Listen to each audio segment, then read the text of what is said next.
Hey, what's up everybody? Hope you've all been well. I'm back with another review for you, so let's get right into it.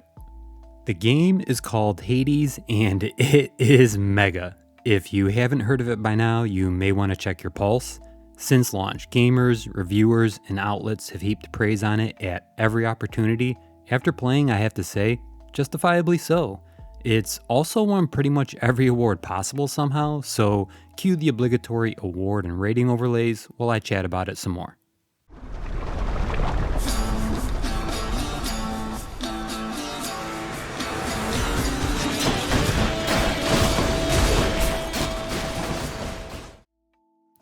We've got multiple wins at both Game Developer and DICE Award shows, including Game of the Year. Gamescom, Nebula, and BAFTA all saw huge wins too. Steam, Metacritic, The Gamer, and so many more. It was relentless. All that's a long way to say you don't have to take just my word for it. Few tales are told of Hades, whose very name inspires fear and penitence, reminding us of the inevitable fate which we all share. I, however, mean to tell you such a tale. Listen carefully. Hades was developed by Supergiant Games, and it's a roguelike dungeon crawler. It's available on PC and consoles for $25, though worth noting it's also on Game Pass.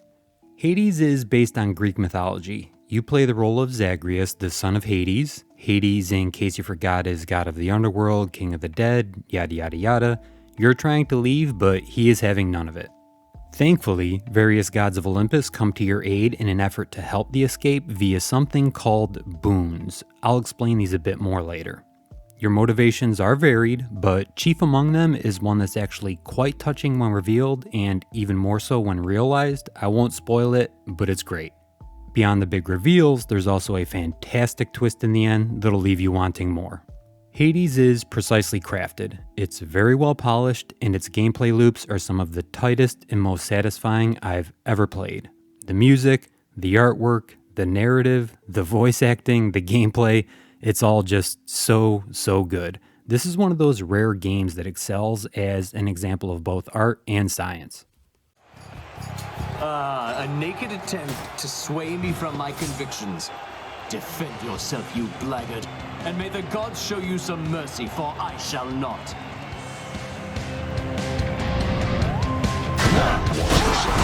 Look out, Asterius! I think the easiest way to explain actual gameplay is to simply walk you through an overarching gameplay loop. So you start each game in the House of Hades. These are his digs in which your chambers reside. Here, you can talk to various NPCs and get more of the story, gain favors, upgrade your residence, upgrade your character, select and upgrade your weapons, and even test them out before embarking on the next escape attempt. With each attempt, you'll be battling your way through 4 distinct biomes in an effort to reach the surface. Each biome consists of about a dozen rooms you need to clear, at least 1 mini-boss and 1 major boss. Each biome grows progressively harder with more dense clusters of more difficult NPCs, and when you clear a room, you're presented with anywhere from 1 to 3 doors, each with an indicator of what lies on the other side. It's typically a choice between weapon upgrades, currency, and certain gods and the boons they provide, though there are many variations beyond that. Which you choose is entirely up to you. Do you need more damage or maybe another boon? Do you want a specific currency or maybe more health? It's a subtle yet very rewarding inflection point as each individual is empowered to somewhat determine their own fate.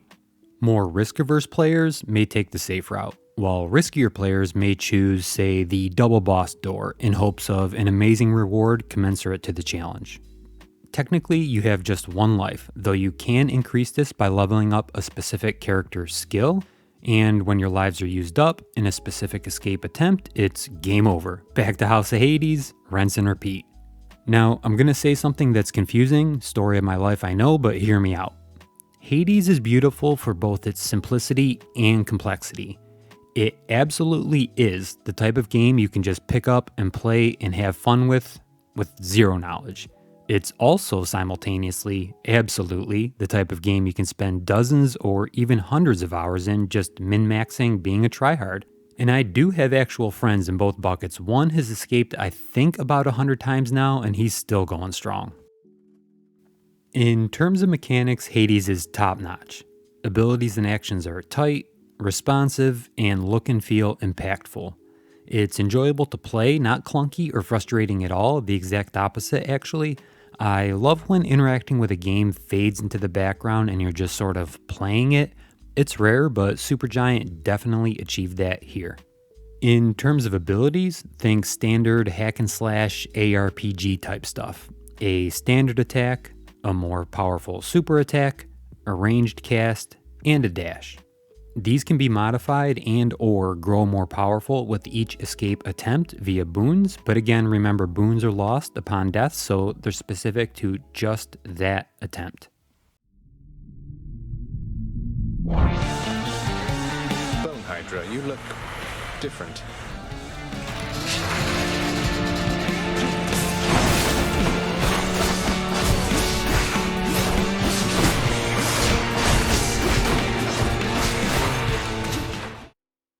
Trinkets. These are critical to creating a build, which I'll explain a bit better later. But in Hades, you're often able to gift an NPC. In turn, they'll gift you a trinket. These behave similarly to trinkets in other RPGs. Each provides a different specific buff, and they're leveled up by simply playing the game. You'll need to gift each NPC to obtain their specific trinket, and the currency is limited, so choose wisely. Regarding weapons, again, critical to creating a build. Initially, you'll have just a sword, but as you play the game, additional weapons are unlocked. Each provides a somewhat unique way to play. There are swords, flails, shields, bows, and even actual guns. They all handle and play differently.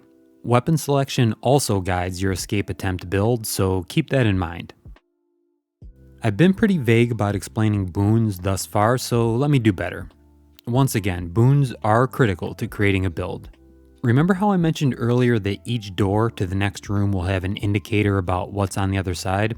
Well, these indicators typically tell you what god will visit should you clear that room. The buffs these gods provide are what we refer to as boons. There are way too many to cover, though they are numerous and varied. So many, in fact, I was still finding new ones after about 100 escape attempts.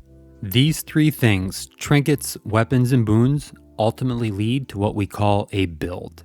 A build simply refers to the weapon and boons you have for that specific escape attempt. These are unique to each individual based on their preferred playstyle and the circumstances presented. So, for example, I like deflect builds. I like deflect on both my attacks and dash if possible. This ensures that so long as I'm taking some action, any damage sent my way is reflected back at the enemy. It sounds OP, and it can be, but timing is critical and it's not foolproof. There are countless build types: deflect, dash, dash strike, caster, tank, health on hit, glass cannon, and so many more.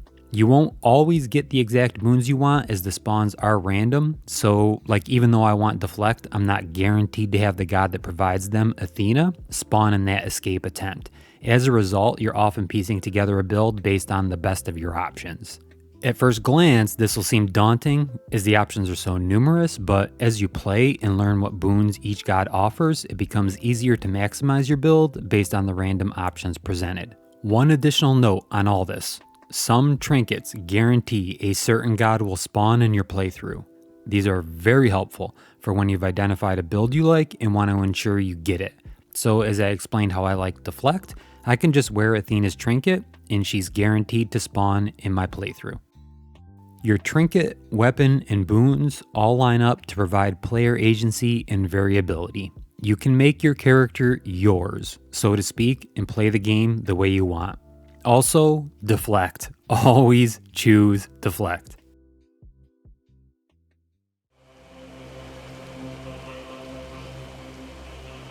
I did it.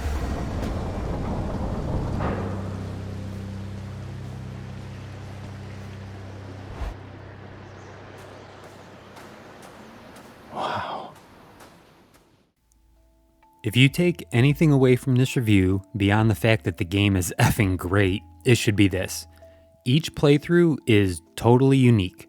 Dungeons are procedurally generated, the gods that appear and boons they offer are totally random, the doors that are presented at each room's completion are totally random. I must have made close to 100 attempts thus far, and I think I've only had the same build a handful of times, and that was by choice. And when you die, the slate's wiped clean. Back to the House of Hades and do it all over again. It's all so enjoyable and rewarding, really top-notch work. As the story concludes, no spoilers, but I think it strikes a perfect balance between giving the player closure and making them want more. The story does continue, there is more to learn, but it's up to each individual to decide just how much closure they need or want. Add in the incredible gameplay, and my bet is most will keep coming back for more. Even if you don't think this is your type of game, I really highly encourage you check it out.